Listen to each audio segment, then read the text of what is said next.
একদা হযরত মুসা আলাইহিস সালাম আল্লাহর দরবারে দোয়া করলেন, ইয়া আল্লাহ, বেহেশতে যে ব্যক্তি আমার বন্ধু হবেন আপনি আমাকে তার সঙ্গে সাক্ষাৎ করে দিন।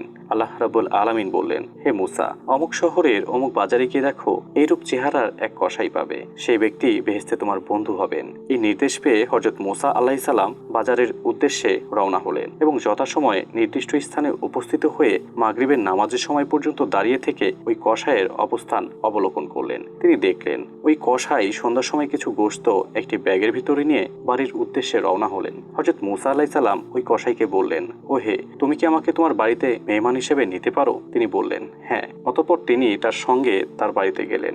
ঘরে পৌঁছে কসাই তার গোশতগুলি রান্না করলো এবং ঘরের এক স্থানে ছোট্ট একটি থলে হতে কবুতরের বাচ্চার মতো অতি জীর্ণ শীর্ণ এক বৃদ্ধাকে বাহির করে চামচের সাহায্যে তাকে গোশতের শুরবা তথা ঝোল খাওয়ালেন। হাত পা মুছে কাপড় চোপড় ধুয়ে শুকিয়ে দিলেন। সে বৃদ্ধা অন্য কেউ নন, তিনি হলেন তার মা। বৃদ্ধা মা ঠোঁট নেড়ে অস্পষ্ট স্বরে কি যেন বললেন, তারপর আবার বৃদ্ধা মাকে থলের মধ্যে রেখে একটি পেরেকের সাথে ঝুলিয়ে দিলেন। হযরত মুসা আলাইহিস সালাম লোকটিকে জিজ্ঞেস করলেন, বৃদ্ধা ঠোঁট নেড়ে কি যেন বললেন, তুমি কি তা বুঝতে পেরেছ?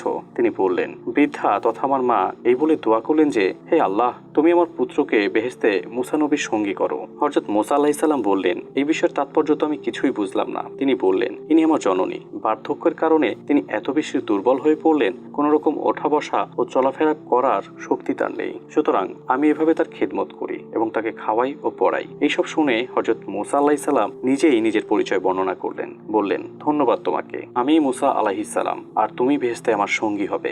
প্রিয় বন্ধুরা, নিয়মিত বিভিন্ন বিষয়ে ইসলামিক ভিডিও পেতে চ্যানেলটিকে সাবস্ক্রাইব করে রাখুন। আল্লাহ হাফেজ।